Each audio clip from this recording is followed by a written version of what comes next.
messieurs, bonjour, il est 15 h sur Télé Djibouti. Merci de nous rejoindre pour cette nouvelle édition. Voici les titres. Le président de la République a quitté le pays aujourd'hui à destination de Londres, la capitale du Royaume-Uni. Et dans l'actualité internationale au Moyen-Orient, la résistance palestinienne à Gaza conclut un cessez-le-feu conditionnel avec Israël.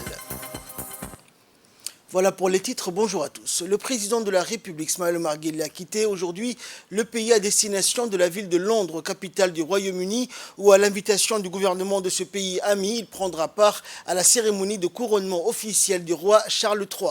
Le président Guelleh est convié à cet événement au même titre que d'autres dirigeants de premier plan et d'illustres personnalités issues du monde entier. La vitalité des relations djibouto-britanniques est à l'image du rythme soutenu de contacts relayés ces derniers jours entre les deux pays par un échange téléphonique au sommet et l'ouverture définitive d'une chancellerie britannique à Djibouti.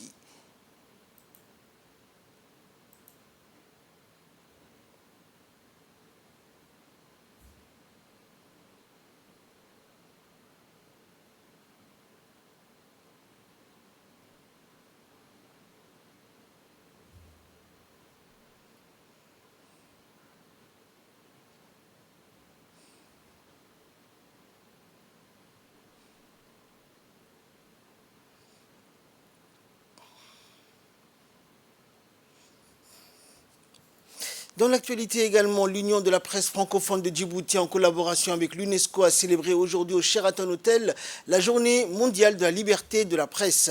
Cet événement a vu la participation du ministre de la Communication, chargé des postes et des télécommunications, Radouane Abdullahi Bahdon, du président de l'UPF Djibouti, Kennedy Ibrahim, de la responsable du bureau UNESCO à Djibouti, Idil Mousseiye, de la vice-présidente de la CNC, Souad Farah, du secrétaire général de la commission de l'UNESCO, Mohamed Moussa, et de la présidente de l'IRICA, Zahra Youssouf Rayad, ainsi que de nombreux professionnels des médias djiboutiens. Cette journée qui était un événement anniversaire spécial à Djibouti, marquant les 30 ans de la proclamation de la Journée internationale de la liberté de la presse par l'Assemblée générale des Nations unies, avait pour thème cette année façonner un avenir des droits, la liberté d'expression, clé de voûte des droits humains. Qui a ses hauts et ses bas, mais aussi une époque où la presse a été révolutionnée ces derniers temps par l'avènement des nouvelles technologies de l'information et de la communication qui ont basculé tous les paramètres. Donc je pense que à Djibouti, nous avons eu l'opportunité de se familiariser avec ces outils qui ont donc un point positif, mais aussi qui ont amené aussi des dérives par rapport tout ce qui est publié, surtout sur les réseaux sociaux. Donc je pense que nous avons pris à Djibouti le devant. Le ministre de la Communication ici présent le ministère a élaboré certaines lois pour que les journalistes puissent exercer leur métier en toute responsabilité, en ayant à l'esprit toujours l'éthique, la déontologie. Et de son côté, la responsable du bureau UNESCO de Djibouti, Idil Moussa, s'est réjouie de la célébration de cette journée à Djibouti. On l'écoute. La journée est célébrée partout dans le monde depuis 1993, où l'Assemblée générale des Nations unies a proclamé le 3 mai comme journée mondiale de la liberté de la presse. Cette proclamation visait à défendre la liberté de la presse et la liberté d'expression à une époque qui a marqué le début de progrès substantiels en faveur de la liberté de la presse et de la liberté d'expression, avec la prolifération de médias indépendants dans de nombreux pays et l'essor de technologies numériques permettant la libre circulation de l'information en ligne. Comme vous le savez, l'UNESCO s'efforce à construire la solidarité intellectuelle et morale de l'humanité à travers l'éducation, les sciences, la culture et la communication, comme autant de biens communs publics mondiaux susceptibles d'unir les peuples et révélateurs de notre humanité commune. C'est la raison pour laquelle l'UNESCO a été naturellement désignée par les Nations Unies comme agent chef de file pour cette journée. En effet, son mandat défend entre autres la protection et la promotion de la liberté d'expression, car l'acte constitutif de l'organisation invite clairement les États membres à travailler ensemble pour promouvoir la connaissance et la compréhension mutuelle des peuples à travers, je cite, la libre circulation des idées par le mot et par l'image. Permettez-moi maintenant de lire le message officiel de notre directrice générale, Madame Audrey Azoulay, adressé aux États membres en ce 30e anniversaire. La liberté de la presse est la pierre angulaire des sociétés démocratiques. Sans débat d'idées, sans faits vérifiés, sans diversité des perspectives, la démocratie n'est que l'ombre d'elle-même, et c'est pour le rappeler que cette journée a été adoptée. Écoutons également l'intervention de la représentante de la Commission nationale de la communication. La liberté de la presse n'est pas une liberté parmi tant d'autres. La liberté de la presse, pour une société, c'est la liberté cardinale, celle dont découlent les autres libertés. C'est celle qui fait qu'une société se libère de ses propres préjugés, de ses propres pesanteurs, mais aussi de ses propres intolérances. C'est donc une liberté programmatique de l'architecture d'une société. Et c'est pourquoi on doit la cultiver, l'entretenir et la chérir tout à la fois. Car là où dépérit la liberté de la presse, c'est toute une société qui est freinée dans son progrès, dans son développement, dans sa progression vers son futur et vers son avenir. Mais la liberté de la presse ne se décrète pas, elle ne s'improvise pas. Il s'agit là d'un principe qui s'enracine dans des modalités pratiques.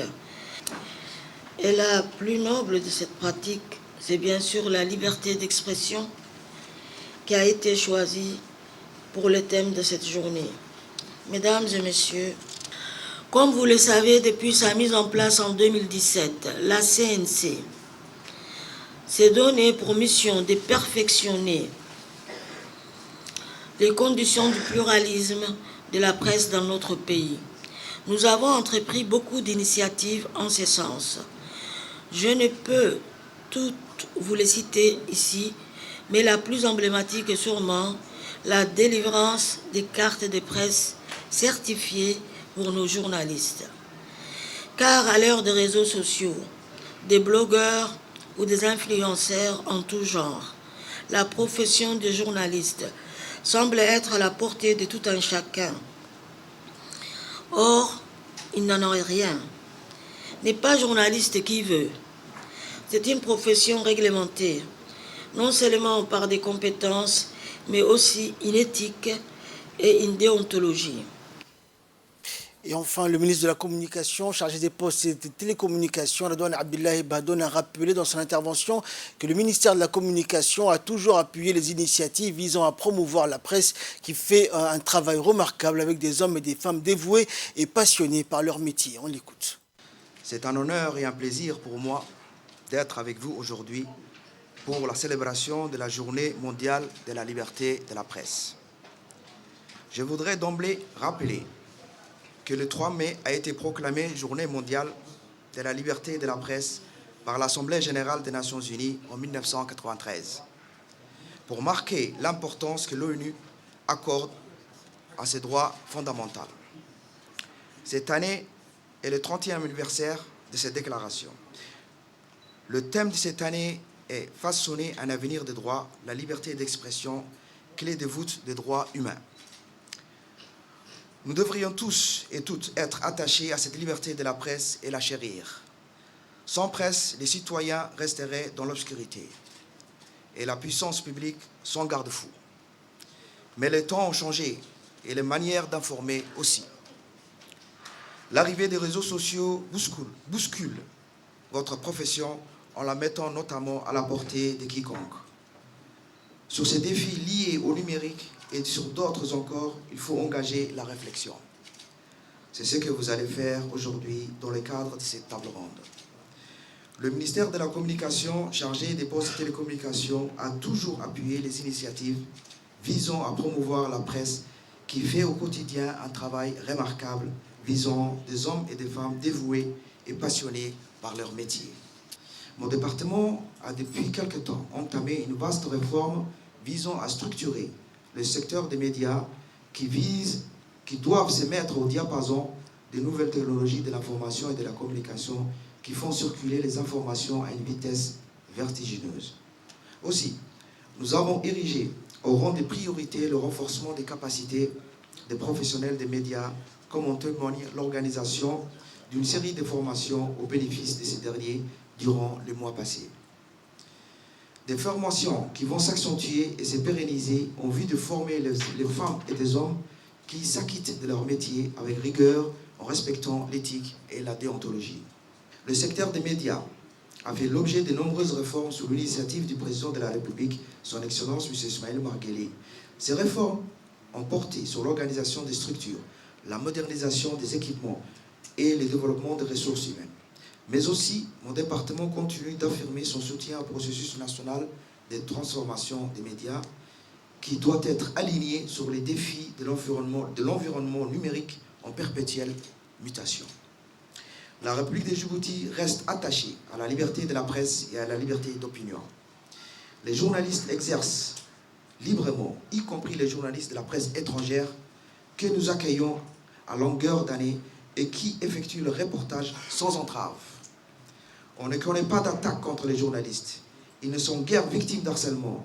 On ne pratique pas de détentions abusives. C'est le signe de la maturité de notre démocratie. L'équipe de tennis de table de la garde-côte djiboutienne participe du 1er au 3 mai à Nairobi, au Kenya, au championnat des clubs africains de cette discipline et représente la République de Djibouti. Cette participation marque une étape importante dans l'implication de la garde-côte djiboutienne dans le succès du sport national au niveau régional et international.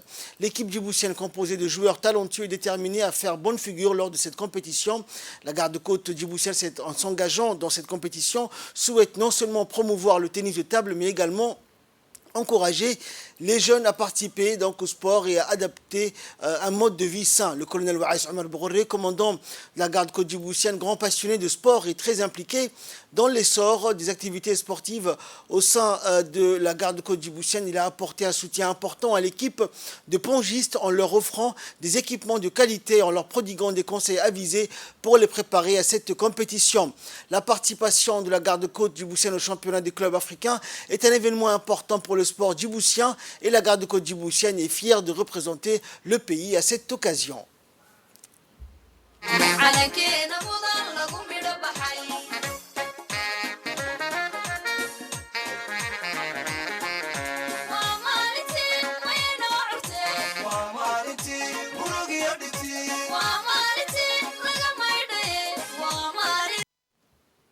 Dans le cadre des actions de lutte contre la contrebande, la brigade de la douane d'Ali Sabié, en collaboration avec le détachement de la police d'Ali Sabié, a intercepté à proximité du secteur de la frontière du Galilée une importante quantité de marchandises de khat de contrebande. Durant cette opération ont été interceptés soit 3500 kilos de khat. Les contrebandiers voulaient acheminer vers la capitale et selon la procédure standard en vigueur, cette quantité a été transmise à la brigade de la douane détruite sur place en présence du chef de la brigade de la douane d'Ali Sabié, Mohamed Moumin Hassan.